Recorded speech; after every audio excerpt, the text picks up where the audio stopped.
Manchester United 1, Wolves 0. I mean, I just came back from hospital because I think I had a brain hemorrhage. Or may I say, watching the first half up until the middle of the second was to watch my computer being upgraded from Windows 95 to Windows 11, or kind of rebooting my Android mobile phone. That's how long it took for us to even warm up. And even while we were loading, there were some components missing, so we have to reboot again. And then I think it wasn't until we did the substitution when we came to live.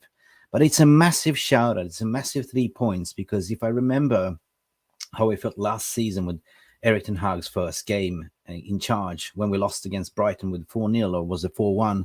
I can't really remember because the PTSD has kind of blocked it out. So yes, was I nervous? Yes. Was I counting on 3 points? Yes.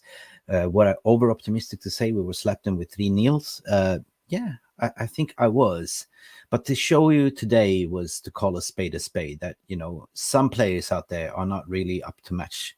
And one may argue, yeah, it's the first game, so 3 points is all it matters. Yes, it is. This could have gone anyway. So big shout out to Andre Onana. What a massive save it is. What a great improvement for, towards De Gea and company. But I don't know, just this first half, it kind of minds bobbles me. It was a little bit of a snore fest.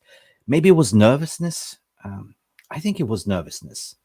First home crowd, new players, new manager, new season. But at the end of the day, man, it is 3 points that matters, isn't it? So guys, please welcome back to Mufc Realist TV. Let me know what you think. Let me know your feelings. Let me know how you're feeling today. Are you like me? Did you come back from the hospital, just recovering from a brain hemorrhage? I don't know, but I'm here to call a spade a spade. So listen, guys, are you ready to rumble? Because we have some fantastic guests in the background waiting to come and have this say, have a rant and all that jazz. You know what I'm talking about. But before I continue, you know what to do. You have all the likes, subscribe buttons and all that stuff, and we will go basically. So are you ready? Let's go.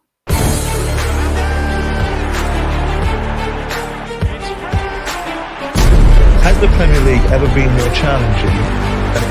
Right, wel. Even welkom. Dit is mijn home and I want to achieve success. Okay? Welcome to the stream, Jarvis Cocker. How are you feeling? Are you also like me, just recovering from a brain hemorrhage? You're on mute, Habibi. Sorry. Oh yeah, you. I say, oh my God, my palms are sweaty. This was a heart attack waiting to happen. It was awful watching this game. I was so nervous at the end, but me too. Finally, we pulled it through. We won the game. That's the most important thing. 3 points. I will try to look at the positives. I can be negative, but I won't. No. I mean, I just be happy we won. I am so happy. It's a massive 3 points, and I do like Jose Mourinho. 3, respect. 3, that was a team performance. But I just thought that first half, we just never got, we were slumbering, I think it was nervousness. Or what's your take on it, the first half? There was hesitant play at the back, sloppy passes. We didn't really wake up, right? It's like, I don't know, it's like me waking up in the morning without having a coffee for 1 hour. Yeah, it's if the players was half the nervous as I was, I understand the nervousness, but I didn't feel like they were really nervous in a way. I feel that they were over excited. They wasn't in balance. They wanted this too much. You could see them running around in the beginning. Garnacho was running all over the place, chasing the ball. They didn't play with their head. They play with their heart in a way, but not in a good way. I'm not sure how to explain it in English, but you can try. Help me out, Mick.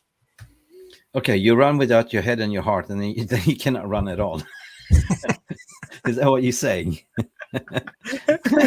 No, seriously. No, but seriously, let's gas it up. I am super happy. I am fantastically happy, in a positive way. Because at the end of the day, it was 3 points, and that's what we need. 3 points, Jarvis. So big up to all of you that's watching. Tell me how you're feeling, like, you know, because we have to do this.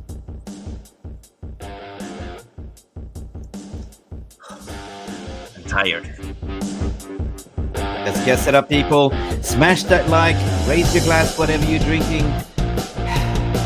We have Jay waiting in the background. We have Pappi waiting in the background. Manchester United scored 1-0 to amazing Varane. He hasn't scored. He didn't score last season, but guess what? He scored now, and we got 3 points. That was a big header, wasn't it, Jarvis? The header was incredible. You know, Varane came at the perfect time and just headed it into the goal, and that was a good feeling. That was a really good feeling, but because it felt like 10,000 kilos like lifted off my shoulders. But did you see the Varane's celebration? How it meant to him? It was like, yeah, and I went like, yeah. I went like this too. Like, I couldn't help myself to celebrate. You know what I mean? It's like, uh-oh, somebody's angry. Who's that? Who? I don't know. Is it Mr. Powerlifters in the house? Hey, Jay. Jay. Hey guys, how you doing? Good to see you all. Good to see you, Jay. Good to see you. So you probably guys now are getting drunk on a 1-0 victory at home to Wolves, yeah? Hey, what happened? Where did he go? Guys, look at that's what I would call winning ugly by any means necessary. Nothing to write home about tonight, guys. Wolves were the better side by far. Our midfield was overrun. Mason Mount was missing in action. Marcus Rashford was walking around because he wasn't running. He walked around the pitch and played like he had concussion. For me, guys, the best player on the pitch was 𝒖𝒊𝒄𝒌 𝑹𝒖𝒃𝒚. I love his performance, and it took a last-minute ditch block from Scott McSideways to secure the points for me. I think, guys, we got lucky. We got away with it tonight. I mean, that's really what I want to discuss. And I know you're probably going to say, well, there's another 37 games and we can't go in hard. But after 6-7 pre-season games, to turn up to Old Trafford to a Wolves team managed by a sacked Bournemouth manager and stutter and stammer to a 1-0, not good enough.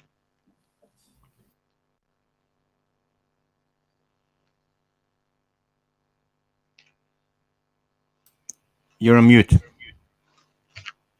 Oh, I mute myself. Sorry. Yeah, I'm speechless because at the end of the day, I know it's the first game, and you know, the nerves that I had, the anticipation of this game, it was just, you know, I don't know. First half, you looked like what I said in the opening. Is like it was like me trying to reboot my computer from Windows 95 to the latest Windows 11. You know, it took like 60 minutes until something happened. So, guys, walk it away. Like Jarvis, what did you see in the first half, and what was the break it down? Like, where did it all go wrong and where did it all go right at the end of the day? Yeah, how I see it, I think the formation, we have two players. That one of the biggest problem I could see was Mason Mount and Bruno. Both of them are wasteful on the ball. They are too high, and they rely on Casemiro to cover up for them. So every time they lose the ball, we are easy to counterattack on because they're not there. They lose the ball, and we have no cover in behind. So you could see Mateus Nunes. You could see the other what's his name, left back. They just took the ball and ran. They ran and ran and ran because they were open acres of space because we were pushing too high up. We had no balance in the midfield. That was the biggest problem. And when we had the ball, we rushed the ball. We stressed. We wanted to attack. We tried to hit the pass on the first run we saw. We didn't just rotate the ball and play the ball on the ground and took our time and tried to dictate the tempo and put the Wolves under pressure by domination. We were always trying to score on the first chance. So that's the biggest problem, and this Ten Hag needs to address this for real, because Bruno and Mason Mount as I see it at the moment, they can't play together. It got much better when Eriksson came on the pitch because he was able to take the ball down and pass it sideways, so we could relax a little bit with the ball. That's my observation of the game. What do you think, Jay? Just to pick up on your point about Mason Mount and Bruno, it seemed like they're occupying the same space, because to me that they're quite similar players, that they're both number 8/number 10s, and Mount almost played in a more advanced role for Chelsea. He's an attacking player, so he's not going to sit beside Casemiro and literally run the show and play kind of the Tom Brady quarterback pass from 30 yards to a Bruno Rashford or Garnacho on the front three. So yeah, I do think it's a problem, and we flagged this during the off season. We said, what does Ten Hag see in Mason Mount, and what cog in the wheel is Mason Mount? And for me, he's too similar to to Bruno. And I would agree with your point that when Eriksson came on, we seem to be a lot more solid in midfield. And to your first point, I agree with you. You said that we literally were overrunning midfield, and we were time and time again.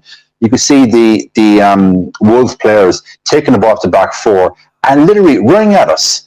And it didn't happen once; it happened 4 or 5 times.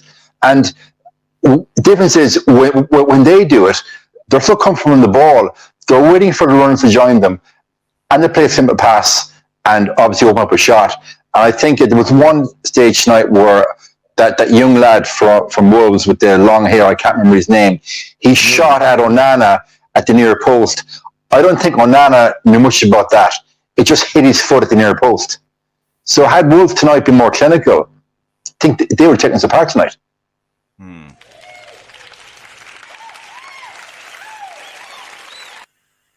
Absolutely, I agree with you. But let me bring in more power to this discussion. What will we do without the energy of Aubrey Football Power Hour? Pappi, how are you doing?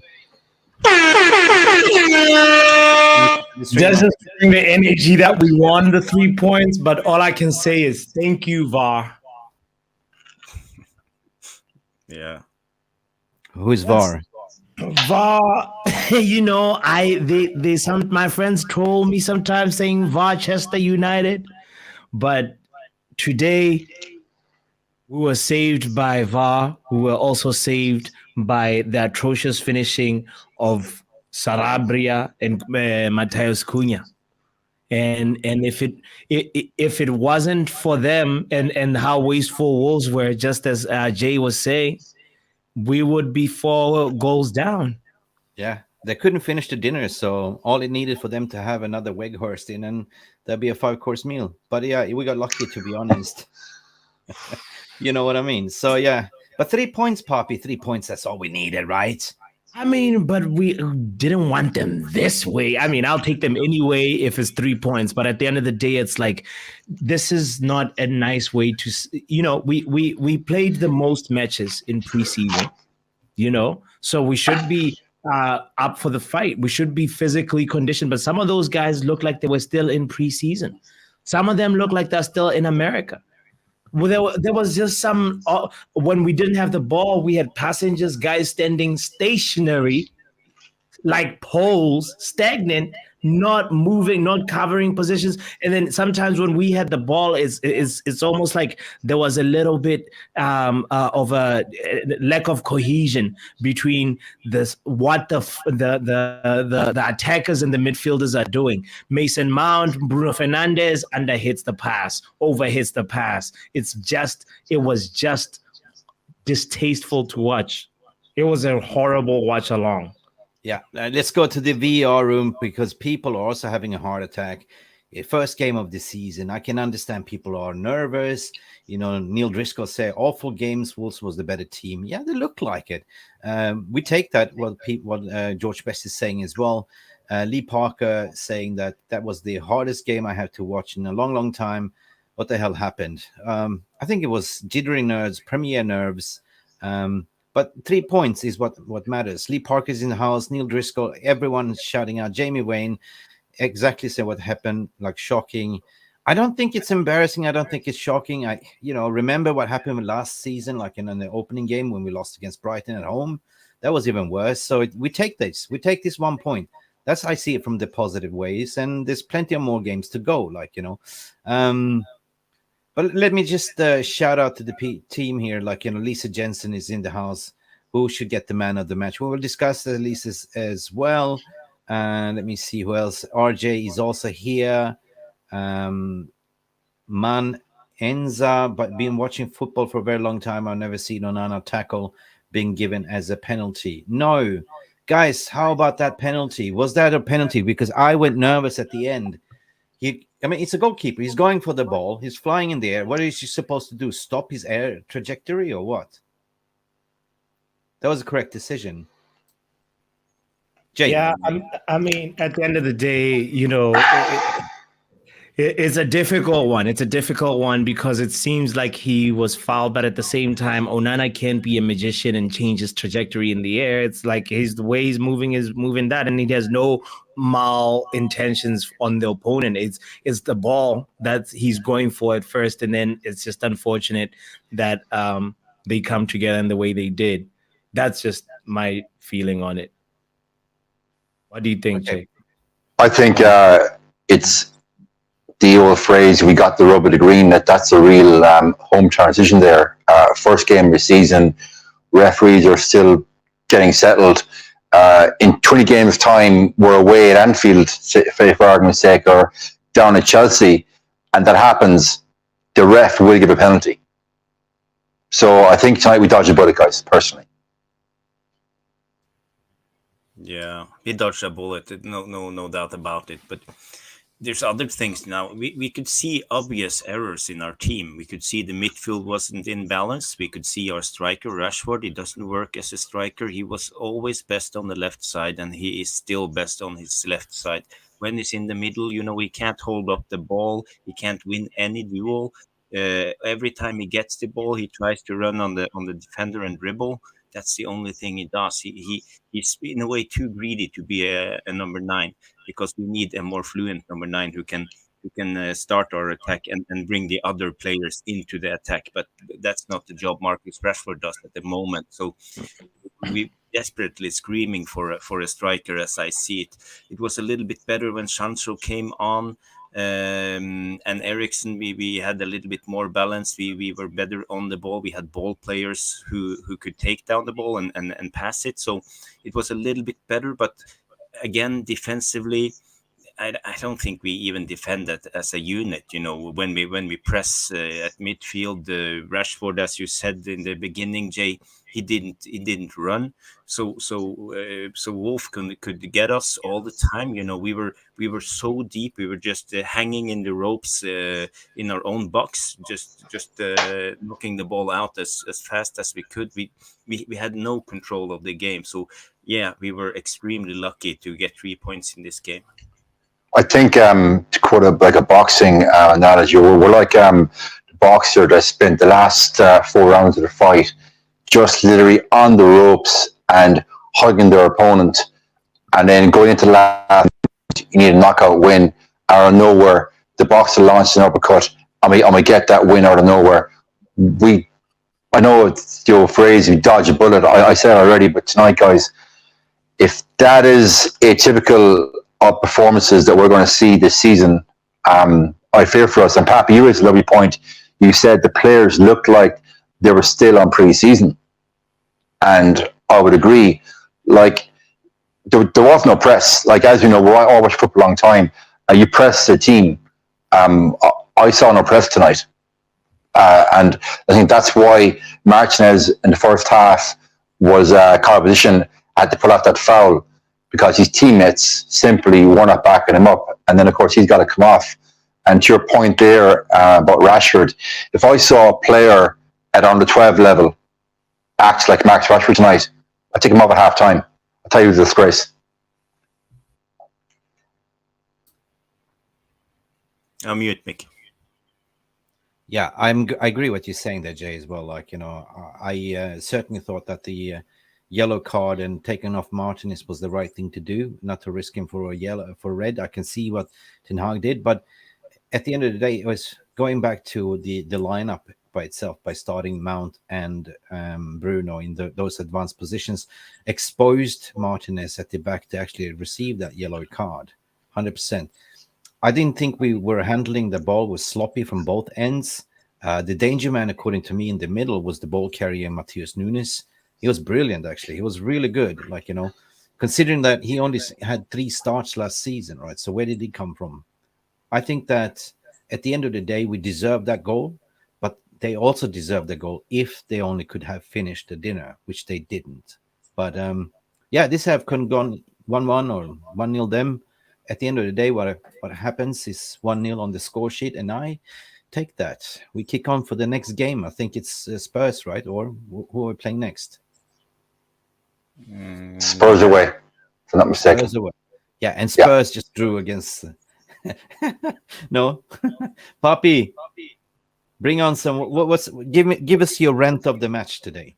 I mean, no, my rent is actually a positive rent. It's just like I saw him actually only make one error today, and one, the rare moment where you see Aaron Wan-Bissaka, mistime his tackle, but that was fine because the other tackles were timed perfectly, and Aaron Wan-Bissaka deserves a big shout out because he got the assist, and also Rashford, you owe Wan-Bissaka an assist, because he had that moment where you decided to head the ball, and that we need. If we have an inventive striker, somebody does a bicycle kick, somebody volleys it, and makes sure that ball finds the back of the net. So big up to you, Wan-Bissaka.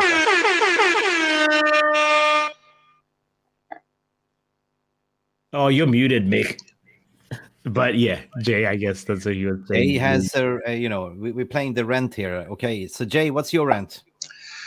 Well, I think I went hard already on Marcus Rashford.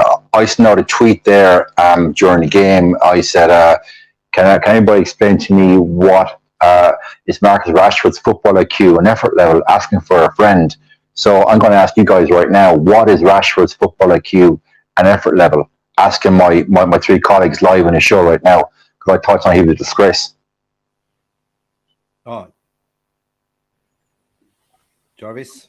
Yeah, to answer when it comes to Marcus Rashford's, I don't know, football IQ level, I know for me, I think he has his strengths, but he has his obvious weaknesses too, and that's one of his problems. Often he just like shuts off, and today he didn't want to run. It looks like he's awkward. He doesn't suit the role where he is. He can't get the ball turning the right way against the goal. He's always with his back against the goal. So we're not playing on his strengths, and then we will see a bad Marcus Rashford. So in a way, that's Ten Hag's problem. He has to address it and do the right thing. I agree that Rashford can play as a striker if we play against better teams like Arsenal and Manchester City and Liverpool and stuff like that. But when we play like teams like Wolves and Nottingham Forest, and then we need another type of striker who will bind up their defense and make space for the other people to run into and dominate the game. So I don't think Ten Hag did the right choice today, but maybe it would have been better if he had started with Sancho in the 9, because he is more mobile on the ball in a way. Yeah, brilliant. I go with Ramadan Ibrahim as well. Big up to you, mate. So there's no fitness in the team, and this is a point that I agree with you, Ramadan, here, to say that first half it didn't look like there was some fitness, there was some nervousness, but for me, what changed the game was actually the substitutions. That really paid off. That worked. Garnacho loved him to pieces, but he didn't get much service from Luke Shaw because Luke Shaw was pinned back very, very low. We didn't play high up the pitch for some reason. We got stuck on the own half, and we were too slow playing hot potato because nobody wants to make a mistake, according to my opinion. But the game changer happened in the second half with the substitutions, according to my opinion, gents. I don't know. I saw a different level of energy when Sancho came in, playing that false number 9, cutting in, taking on. Anthony also was a substitute with Palestri, which we also thought was a astute move. My only fear was that I saw Harry Maguire was warming up. Maybe that was his long goodbye. And I was thinking, oh, just don't chuck him in just to say goodbye to the crowd, because we need those 3 points. And I think that Ten Hag also thought about it to say, should I just let him say goodbye? No, I need those 3 points. Bye-bye, Harry. See you later. So at the end of the day, guys, it was not a great performance, but what I look at is the vital 3 points. Yeah. Okay. I totally VAR agree with you. Also, the other impact sub that helped, give us a little bit more bite was Christian Eriksen. He was able to like distribute the ball a little bit better, and we were able to just get a little bit of a grip into the game. Even though I agree with you that also Sancho was really starting to create a few new problems that we hadn't been able to ask of Wolves. So yeah, just going to the VR room, Jarvis, to see what they are saying. Like Jamie Vane is getting convinced, almost said confused, but convinced. Onana is called a keeper. 100%, guys. Onana. I know, Jay, you like De Gea. I also am a big fan of De Gea. But what did you see a difference with not De Gea standing between those sticks and Onana? Well, I think you guys already touched on it. I was surprised how low our line was tonight. We did expect to play a much higher line, with Onana standing most of the time between his own box and the centre circle. Tonight, we didn't see that. Similarities to De Gea, he saved 2 or 3 with his feet. Unlike De Gea, Onana is aggressive, coming for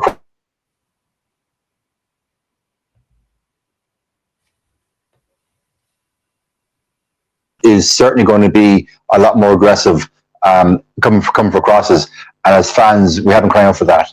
The high line, that will happen, but I think, as you already pointed out, that midfield tonight was very exposed, and Wolves dominate our midfield. But the high line with Onana, it will happen. Yeah, Jarvis, Milos Mitic said 𝒂𝒊𝒔𝒉 Onana. He says Onana was the man of the match. But do you have do you agree what Jay was saying? Because there's an underlining tone that the players are not really used to playing this system with Onana as of yet. And that's why I saw them shielding. Like, Luke Shaw's position was very deep as well. I thought the first half on Wan-Bissaka was more advanced going forward than Luke Shaw. Luke Shaw was a little bit hot potato. I didn't see Luke Shaw doing that great in this match. Yeah. I'm not sure if the players were up for it. Maybe it's because of our preseason. I heard Christian Eriksen say in an interview that he was surprised that United were playing so many games in the preseason. They didn't have the time to train enough. They were too much traveling. So yeah, of course it's affected the end product if you don't get the time to train properly, because when you play one game in New York and one game in San Diego and one play in California, whatever, you move all around the state. All you do is live on an airplane, and sleep a couple of hours in an hotel, and you train on a new pitch every day, and you travel all around the world. That's a big problem. You want to be like a top athlete, then what your life is about eating, sleeping, and preparing for the next event. And when we are doing like this road trip circus of a show and playing games Sunday and Monday and every day, of course it affects the players. So maybe this is what we have to get used to now in the beginning of the season. It's been a thing that's been occurring every season. We struggle in the beginning. I remember especially after the Corona, the first couple of games when Solskjaer was the manager, we were struggling because there were no preseason, and now we see the same, and we had the same last season. So I'm not sure if this US tours and Asian tours and Australian tours and whatever we do with the United brand is good for the players, because it affects, I don't think so. But it's good for the brand. That's what it is. It's good for the global fans to see the team, and that's what they do it. But in order for the players, no, it's not good. And big shout out to Dwayne Blackwood as well. If you remember, his son was in hospital, but he's home now, and he reckons the game was very poor. But I'm happy for the 3 points. So big shout out for you, Dwayne. So happy for you that everything is okay. Your son is back home safe from the hospital. Everyone, smash a like for Dwayne Blackwood's and his son in speedy recovery. 100% agree with you what you're saying there, Jarvis. But listen, it's the first game. I don't see performance right now. I just see 3 points. That's what I see right now because that's so important. Imagine if we would have lost this game. Like, you imagine the mood and what we're trying to build would be horrendous. The Twitter spaces, the social media, everyone would be coming out like sharpening the knives and sticking into Onana, sticking into. But no, guys, they don't have an excuse now because 3 points is what matters. And this is the way I see it. It's late. But I just confused with the new rule as well, like 7 minutes and it went down to 8.5 or something like that. Yeah, it's basically effective playing time when it comes to injury time, because they had the VAR and they had to check the penalty situation with Onana. I think that's why they added the 1.5 minute extra, if I'm not wrong. Yeah. But there were several penalty situations. We had one handball too that could have gone against us, and Wolves need to train, practice their shooting on goal because their clinicality was okay. Onana was maybe the man of the match, but they didn't have that many saves. Wolves had, according to the statistics, they had 23 shots, 6 on target. How many saves did Onana have? 2, maybe. Yeah, they couldn't finish the dinner. They were off target. David Maney saying, and this is for you then, Pappi. They're professional footballers. Arsenal play preseason in America as well, but look decent against Nottingham Forest. No excuse. I don't know. This is kind of, Pappi, what do you reckon? No. There is an excuse, and I think the fact that Man United, if you look at it right now, Man United played the most games, I think a minimum of 8 or 9 games, and the team that there's like other teams that like played. Tottenham played 3 preseason games. There's a very, very big difference. There was a lot of traveling that we did, and that definitely accounts for some of this kind of lackluster, almost jet-lagged kind of play. We was just stagnant. If you watch that game again, you'll just see how, I don't know if maybe if it was a tactical thing at one point, but then I just started seeing a little bit of like, no, this, you can just put in a little bit more energy, you can move a little bit. And when you look at also in terms of the preseason load for say Wolves, they've played a lot of games as well, but so it's not an excuse when you look at it in that way. But we had a lot of traveling, we're going to Dublin right after we play a game in another part. Man United was a little bit fitting in a little bit too much, and I think the branding thing needs to just ease off a little bit, just a tad. Yeah, I agree. So, Jay, what's your thoughts on the traveling and the preseason circus? I think that's a very good description there. Preseason circus. How many preseason games did they play? Was it 8, 9 games? Started off. Yeah, I think it's. Yeah, so you start off in Edinburgh, then there was Norway, then there was a tour of the States, which has its own changing time zones. So Jarvis touched on it very well. He said, how much time do these players actually get on a training pitch? Because I remember from my times as a pro bike rider, where I was based in Spain, but you might race Monday, Tuesday, Wednesday in Spain. Then you get a flight to Belgium on a Thursday. You're racing Friday, Saturday. You come back to Spain, and then a week later you're gone to Portugal. So how much training do you actually get done? So I'm not making excuses. I never make excuses for those players, as you know. Tonight they didn't turn up, but I think there is something in what Jarvis and Pappi touched on. Yeah, no, traveling does affect you, definitely. And there's a lot of games to be played still. And I'm just leaning towards the positive fact that, we can see that something is brewing. We can also see that Marcus Rashford will probably need more time to get up to his form. Players can have a slow start and warm up it's like a horse. A horse You cannot run a cold horse, right? But once the horse is warmed up and sweaty, that's where you get the best performance. And we have so much things to look forward to, like the introduction of Rasmus Højlund to the team. But second half for me just proved that Sancho is a valuable player. Like he proved that playing a false number 9 changed the game.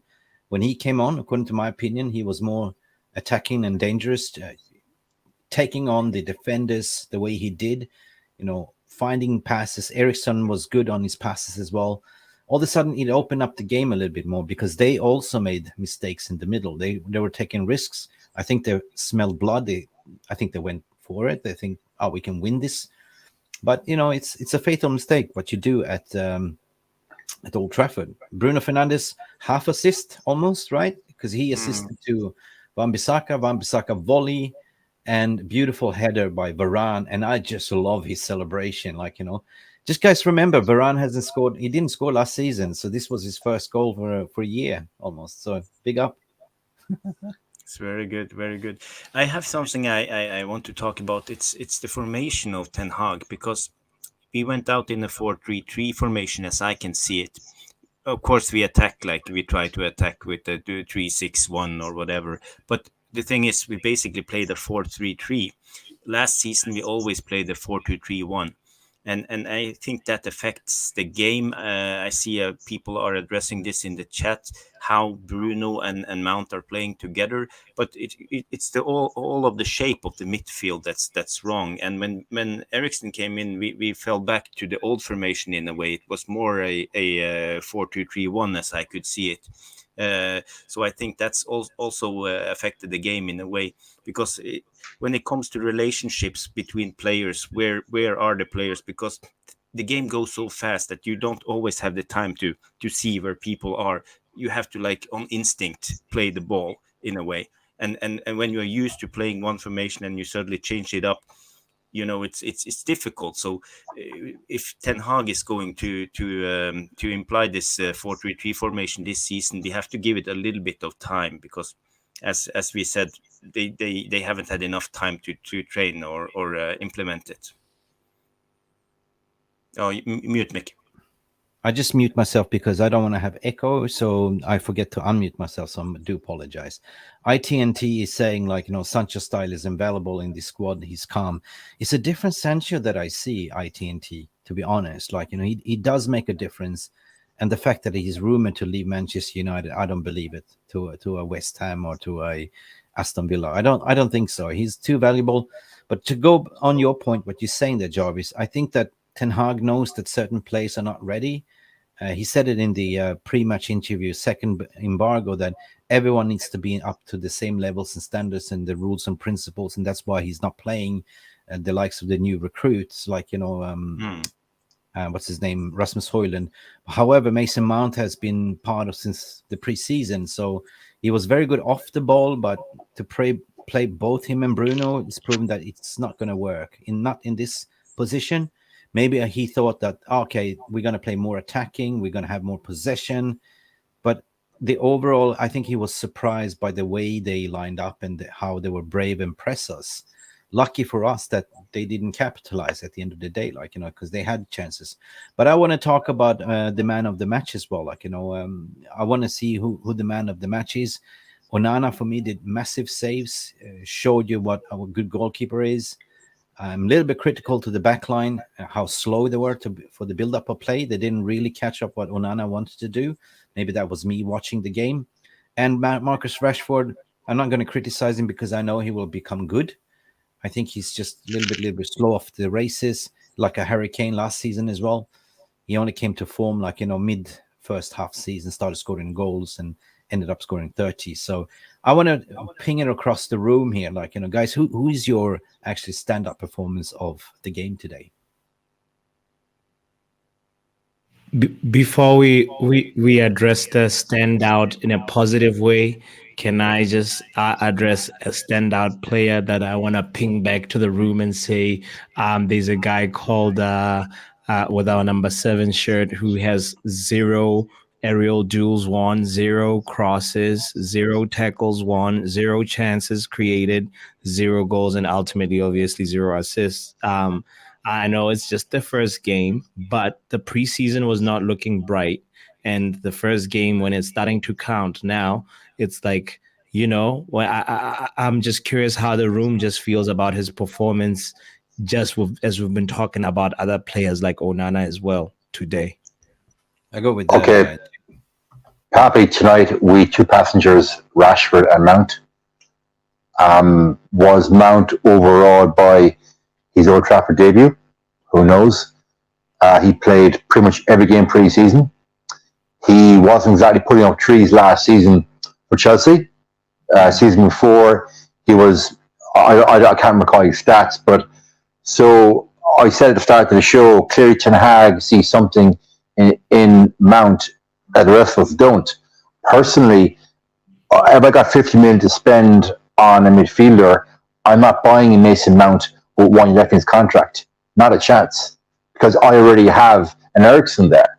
I have a Bruno there. I'm spending 50 million on another CDM to go in and partner Casemiro. So look, I know it's early to judge Mason Mount, but if you're basing on tonight, he's got his work cut out to win me over. I gotta mention a point, actually, what Neil Driscoll is saying here. Actually, when you think about the preseason, the first team 11 didn't play that many games, to be honest. So maybe it's a little bit of a still trying to find the match fitness. He's got a point there that he played a lot of games with the youngsters and the kids, and even in Dublin, he didn't play the first teams. They haven't played much. I agree with you with Mason Mount. Is it the jitters playing first time at Old Trafford? Yeah, only he knows the answer, I would say. But you just have to be patient and give them time. Things will come, according to my opinion. But I just want to go to that. Jarvis, what do you reckon? Because he's got a point there, because he played a lot of kids in the preseason, but not much. The senior squad didn't play many games. Like, I think maximum 3 and 1 they played all together, right? Yeah, the problem in a way isn't is the amount of games. They can handle 8 games in 2.5 months. That's no problem. But the problem is as I'm saying, the constant moving. You always have to move to a new place, and you never get the time to drill, because it's crucial for a manager to get the time to drill, and especially drill his players. Yeah, I agree with Birch when he says that that you saw that Kuna was always bypassing, and that's the problem. It was way open, it was way too open, and that's why I'm critical to the formation. But it's the first game. I don't want to be too harsh on Mason Mount. We probably haven't seen the best from him yet. It takes a little bit of time. It's a new pitch, it's a new team, it's a new teammates. New crowd, everything, and maybe he was a little bit nervous, who knows. So I will give him a chance, I will give him time, and I think everybody should do that, and I think it will come true when we just give him a couple of more games, and you will see the best of it. Apparently Lee Parker is saying that we have a closed door behind tomorrow. You're muted. Yes, I believe versus Everton. Lee, that's another thing I was gonna bring up and saying it's next week, and I'm like, what's going on? Why are we scheduling even more games behind closed doors when it seems like the players are already tired before the season even starts? But anyway, it's 3 points. I want to be positive. I don't want to just be frustrated when I don't need to be. So we have to always remind ourselves that we got 3 points. We got 3 points. We got 3 points, and what Lee Park is saying, weak as chocolate, teapot midfield melted. 100%. The midfield was not there until we did the substitutions. Again, I was nervous when I saw Maguire warming up. I was like, oh, this is the long goodbye. Scott McTominay got his minutes. That's fine to see out the game. But at the end of the day, if we start by voting with the back line, I mean, how would you rate the players if we look at Luke Shaw? Let's start with Luke Shaw's performance. Quickly around the table. Yeah, for me it was the below par. He got an early yellow card. He had to restrain himself during the game. So and I didn't think he was moving too much. He should have moved more up and down the pitch, but he was too stuck, too low in the pitch. But that's what's probably because he was nervous. He was under pressure. So, but I wouldn't rate him too much. Not one of his best games, not at all.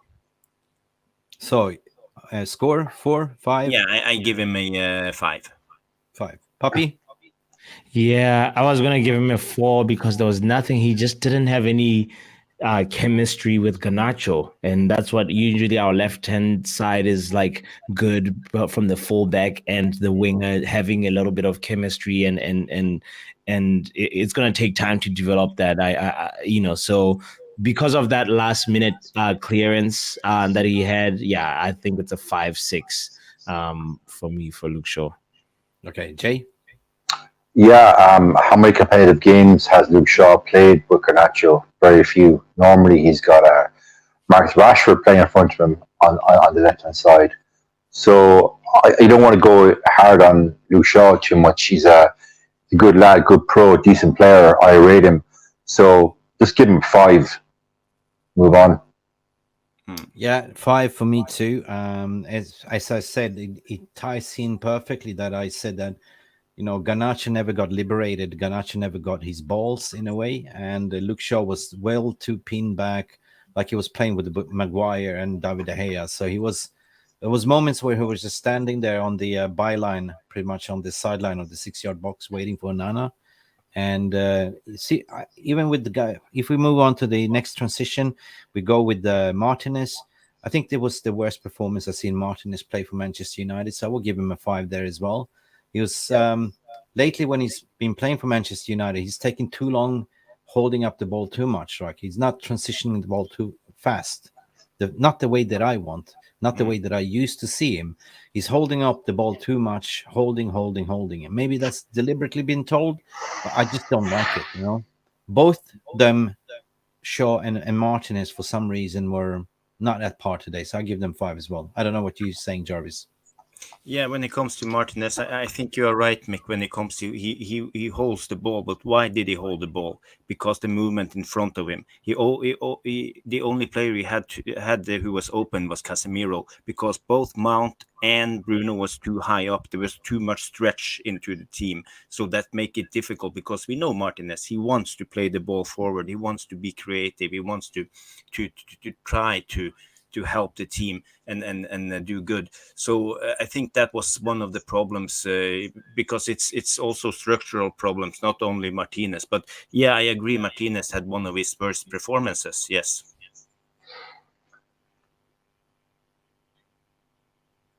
Jay, Mark. Well, I've got Martinez on the back of this jersey, and incidentally, my son got Garnacho. So I'm probably not going to be the most impartial on Martinez, but you picked up on it there perfectly, Jarvis, when you said when Martinez is in possession, he has no outlet, he has no outball. And as a centre back, when you walk out from the back, you look for an outlet. Tonight, he didn't have any. His yellow card was necessary. He took a professional foul for us. And look at this, Martinez, in 3 games' time, 2 games' time, even maybe next weekend, we're going to be saying, geez, Martinez, the butcher's back, bombastic, led the line. So I'm going to give Martinez today just a solid 6. Okay. Yeah. I'm biased, guys. I'm biased.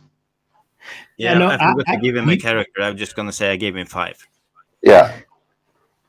Yeah, I actually didn't. I mean, obviously, getting an early yellow card is not ideal. It was in the 17th minute or whatever. But as you said, Jay, it was necessary. And I didn't have a problem with his game. There was obviously the misplaced passes was a problem with the formation, as Jarvis said. Once we got to the 4-2-3-1, there was a little bit more passing lanes. But Leach also came off because he has an injury. So part of it also was he was probably playing with that ankle tendon injury that he has, and that's the reason why he was subbed off. So Varane just sort of said that. So we'll see how he comes back, and hopefully the butcher is back fast. Yeah, 100%. I agree with what David's saying here. The Varane is the top drawer of a centre back. I mean, I'm so proud to see him header there. That's to get his goal, because last season he didn't. Right, he didn't get his goal, and to get it first game of the season in front of Old Trafford down the Stretford, and that was massive. Like, we really needed that 3 points.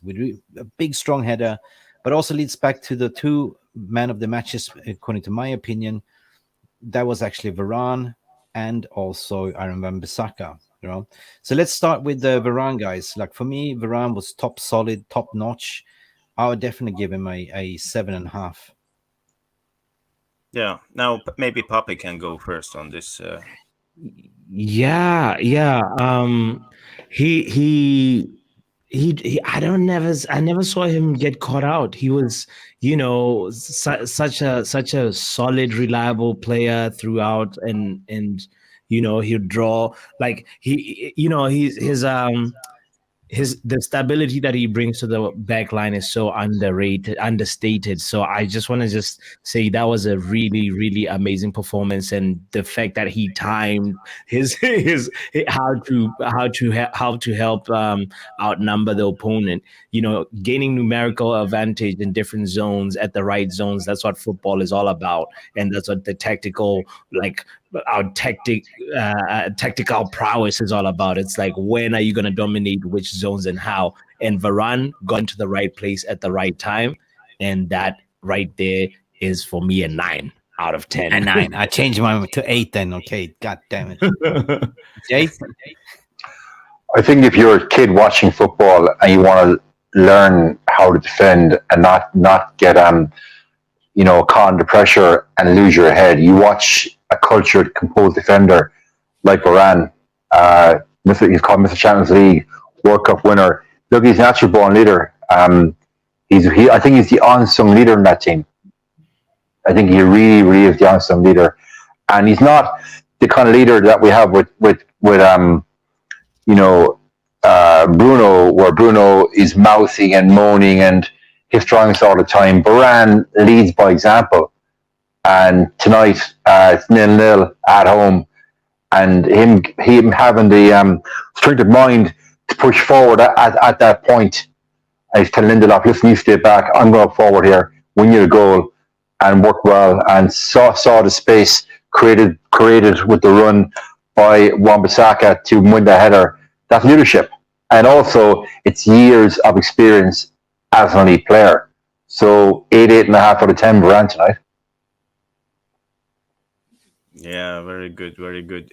There's not much to add, but he played a really good game. I like how he holds the defense together when we are under extreme pressure. As I said, we were hanging by the ropes. So he impresses me both going forward and defending. So I give him a 9. Mute. Thank you so much. And that leaves us to Aaron Wan-Bissaka and Onana as well. So where should we start, Onana or Wan-Bissaka? Start with Aaron, if you don't mind. I like Aaron Wan-Bissaka a lot.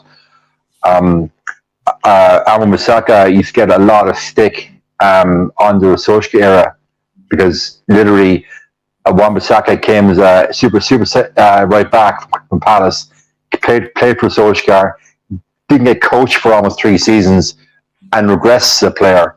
But I think under Ten Hag, we've seen the real Wan-Bissaka, and I saw him for the first time in Dublin up close. He's an absolute beast for a player. Had Varane not scored a goal, I would be giving man a match to Wan-Bissaka. I think he was fantastic tonight.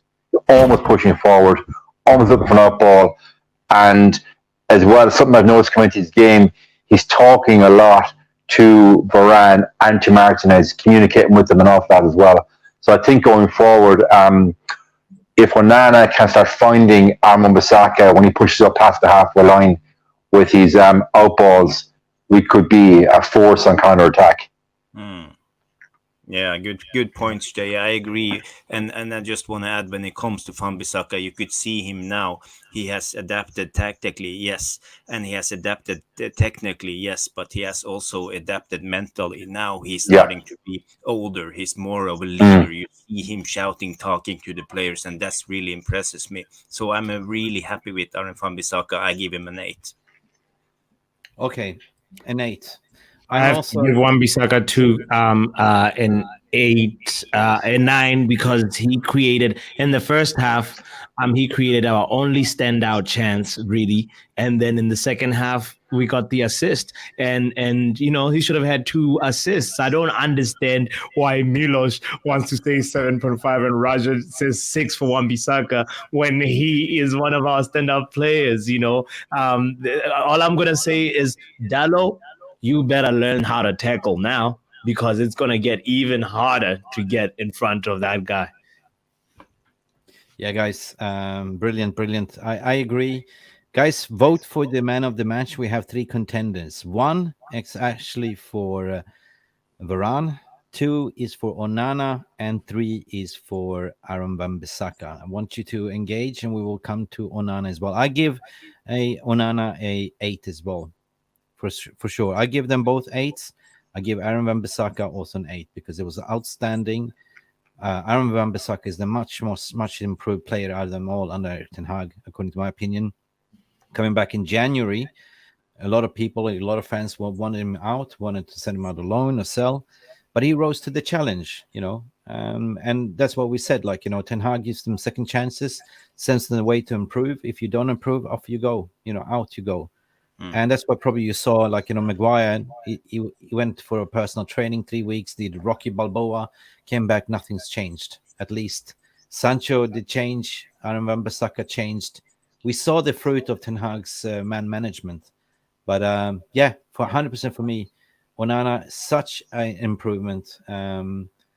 Definitely, I love De Gea, but there was mistakes in De Gea as well in terms of distribution. But now we've seen the shot stopping ability of Onana as well, with the ability to play off the ground as well. I mean, he pinged a beautiful pass to Garnacho on the left. Oh God, I remember that ball as well. So it was beautiful. Onana for me, 100% an 8 as well. I will pass it down to you guys as well. Yeah, I can go yeah. first. When it comes to Onana, sorry, Pappi. I'm just saying, Onana, he was good, but he didn't have that many saves, so it's like hard to judge him when he was starting to play from behind. He was good. He didn't pass the ball wrong. But I would like the defenders to be more involved in the build up, because I think he was trying to pass it long too many times. Yeah, I give him an 8. It was a very steady performance from Onana. Okay.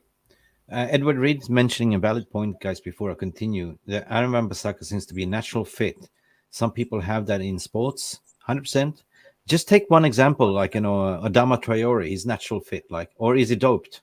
Jay, what do you reckon? Baby trainer Ama. I would definitely want to be getting not a urine test, but a blood test from that chap, because there's no way a pro player carries that amount of muscle mass and that low body fat levels. It just don't happen. Was it taking some SARMs or something like that? Or we're on a YouTube forum, so I'm not going to get into any legal bother. But I would definitely like to see. Any illegal stuff. I'd like to see some blood testing from that chap. Okay. So we're done with Onana, or are we missing Football Power? Did you give your? Yeah, I think Onana made a lot of saves, but they were decent saves, routine saves you'd expect to make. Some of them were straight to him and stuff. But the thing about it is there's a certain breath of confidence that he that he exudes. I don't know if you guys could feel it. I was not worried. There was just something about he's bringing in that confidence and that spirit that I think we really need in the defense. So penalty claim aside, that Jay rightfully said we got away with one there, but I have to give him a 9. I'm giving out 9s because, guys, we got 3 points today. You got 3 points. Okay. I gotta remind Usually you. I'm very positive, but today I'm a little bit laid back and let you lead the line with the positivity. Okay, 9 for you, right? So, guys, I don't want to go into the midfield. I don't want to go into the rest and voting because for me, solid the man of the match contenders is basically Varane, Onana, and Aaron Wan-Bissaka. I can't give Bruno any score other than 5. I can't give anyone 5, 5, 5, 6. They were not at the races, according to my opinion. But I got to give 10 points to the streaker that ran out and saved the game at the end. Yeah, that was a game changer, right? They were just attacking us, and the streaker came. So brilliant! Thank you. That was the man of the match. He saved us. He gave us a breather there in the dying minutes. Yeah, that was a good one. But I want to say there's 2 other players for me who was okay, and that was Sancho when he came in. He was positive. He had a lot of positivity, and maybe people don't see it, but I would say that Casemiro had a good game under the working conditions that was today. He was the only one in that part of the midfield. He had all the stretch of the field he was covering by himself, and he actually did quite good doing that job. But he can't be everywhere. So when he was there, he did good, in my opinion. Okay, guys. I have a point with Edward Reed. We need an Amrabat in ASAP. Definitely, we need a engine in there because, of course, Scott McTominay came in to provide a little bit of assistance, but at the end of the day, we know that he might be going as well to West Ham. Harry Maguire is also, so that's a big upgrade. If we need a little bit of a more upgrade. At the end of the day, the takeaway for me was the streaker, Onana, Wan-Bissaka's performance keeps improving. The way I see Wan-Bissaka is like he's such a good tackler, right? But he got one wrong. Which got a yellow card, right? No, yellow card. It was just no, he foul. didn't get a yellow card. Even the referee was surprised. Was like, "Is everything okay, Wan-Bissaka? How did you miss the tackle?" Okay, all right. It's like your little kid. You're training your little child going to potty, right? Did you miss? Are you sure you missed? Are you? Yeah. Daddy. Yeah. To be honest, so I don't know. We got to sort of give it call a spade a spade. Who is the man of the match, according to your opinion, before we close the shop? Can we agree? Yeah. Some people think Onana. Even the BR room is undecisive. For me, it's Varane because he scored a goal, but it's a tight race between those 3, I would say. I give Varane. For me, number two. I mean, yes, Varane got us the 3 points, but then Onana brought the 3 points home. Yeah, true. Onana, what's my name? Jay? Yeah. I think we're over egging on a little bit, guys, on Onana. I think, as Roy Keane would say, you don't go and thank the postman delivering the post. He did his job, lads, no more, no less. For me, it's got to be. I know Varane got the goal, but Wan-Bissaka was instrumental in that goal, so I'm going to go with Wan-Bissaka. And I suppose it's testament to the performance that it goes down to the centre back, the right back, and the keeper for man of the match. So that really shows the bigger picture of that game tonight. I changed my mind. I go with you, Jay. When I think about it, when I saw this, that Edward Reed is mentioned, that I forgot that Aaron Wan-Bissaka gave the assist. Yes, he was a beast. It's a tight race because, Varane scored the goal. Onana was superb as well, made a difference. But I don't think the players really understand as of yet how to play the high line with Onana as a goalkeeper. But Wan-Bissaka is the most improved over the last season and keeps improving going forward. I think for me, it's Aaron Wan-Bissaka, 100%, Jay. I changed my mind. All right, guys, I have to change my mind as well. It is Wan-Bissaka. You know, if you do your job and other people don't do your job, it's not your fault. You know, he did his job twice. And Rashford, you owe Wan-Bissaka an assist. That's just fair and square. It's like he found a pinpoint cross to Rashford's head, and Rashford is the one who decided not to score. So yes, Wan-Bissaka. Wan-Bissaka deserves it. It seems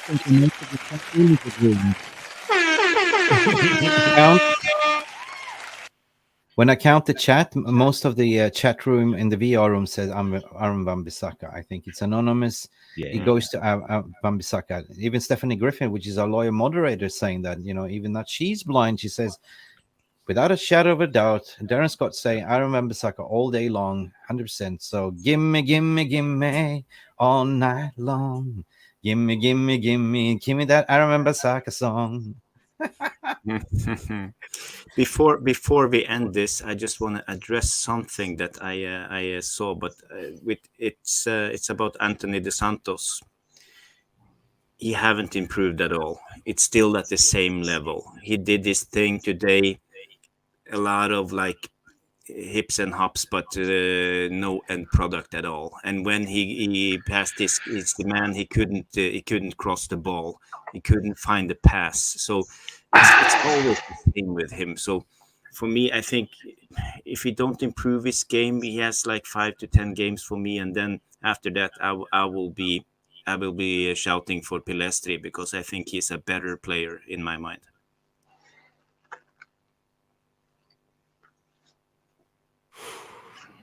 Yeah. What do you think, Jay, about Anthony?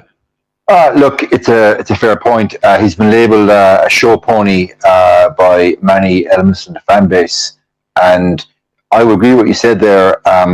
He hasn't. Okay, if we're basing just on tonight's performance, he hasn't improved, and Pellistri just looks more hungry.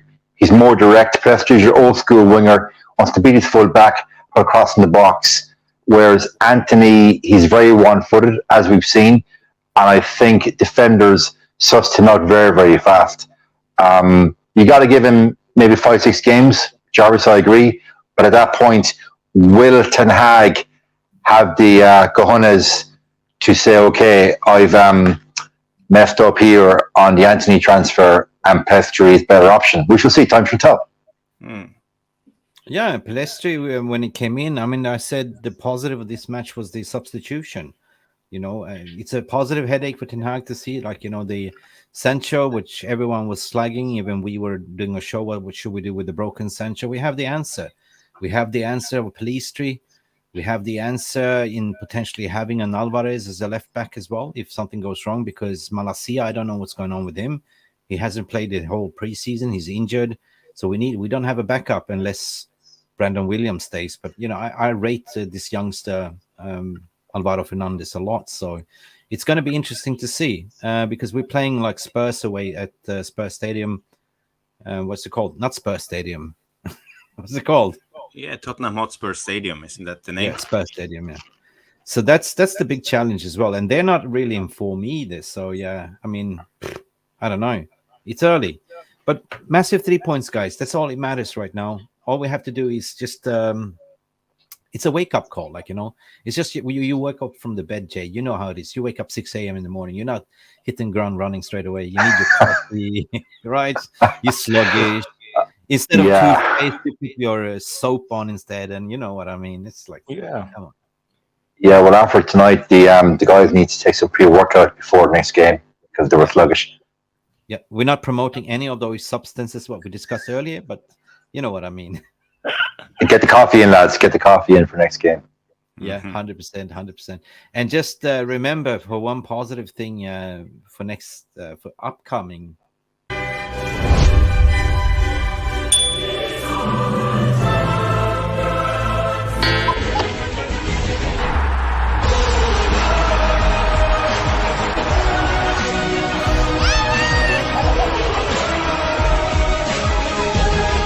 Where's the next year? Istanbul or where?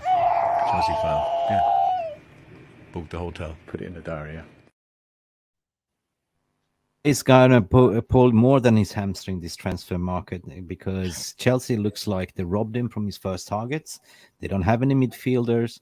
They what do you call it? That Shakespeare? What's that? Romeo, Arthur, Romeo, with Artio Romeo, right? So it looks like Chelsea's gonna hijack the Romeo Lavia deal as well. They are gonna look like toothless tooth fairies, honest to God, and we are gonna play in Champions League, guys. Been smashing. What do you reckon? Has it been a good stream? Has it been a good overall? Like, you know, I know we didn't play well, but you're still happy with 3 points? Yeah, the thing is, I think we were too confident. People were talking about 3-0, 4-0, 5-0. Everybody thought we were going to win this game, easy. Everybody except Pappi. Yeah, but that's the way it is in football. You Oh, know, yeah, you're right, There's Pappi. no easy games, and we will soon experience that. Okay, Even guys, if I it's have to for raise my United, hand up. but- I have to raise my hand up because I was the overconfident one. I came into the, to the watch along, and I said, "Pappi, what are you drinking in your coffee? Get out of your negativity," right? I remember I said that, 3-0. What did you say to me? I told you 1-0 is what it's gonna be. We got to give Pappi his Snickers, a load of Snickers coming your way, and roses. Big up, Pappi. Big up to everyone that's tuning in. Jay, he looks like he's gonna fall asleep in the couch. Thank you, Jay. I want to shout out to Jay's new microphone. Honest to God, crystal clear sound, Jay. Big up. You just bought a new one. I see it here.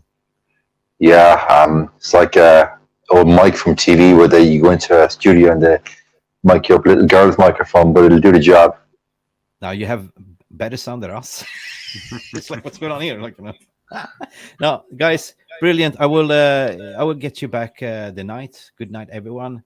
And tomorrow I will be off because I need to spend time with my wife because she'll be flying away for a month and a half. So I'm going to be alone for 1 month and a half.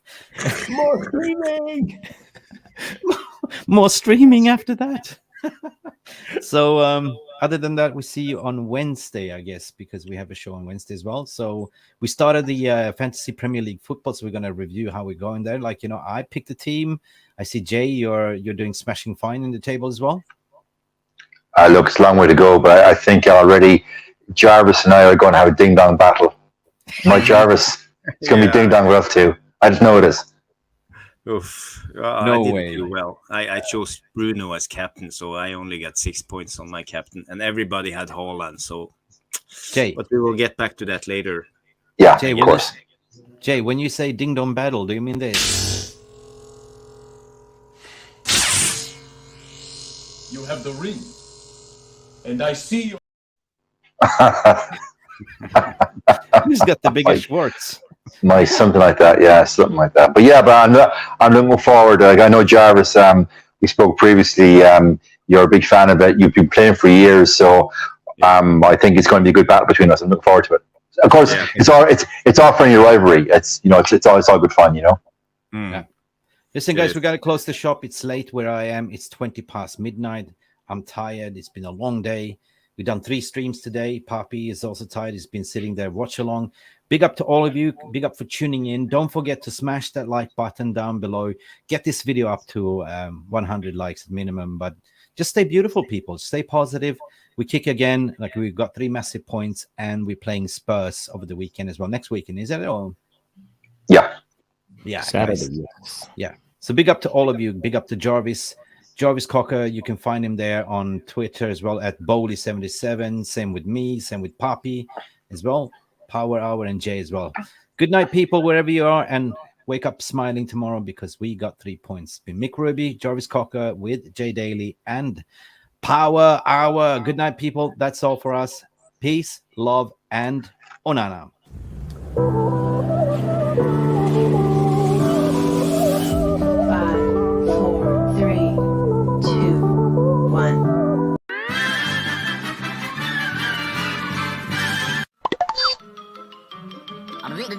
That's all, folks.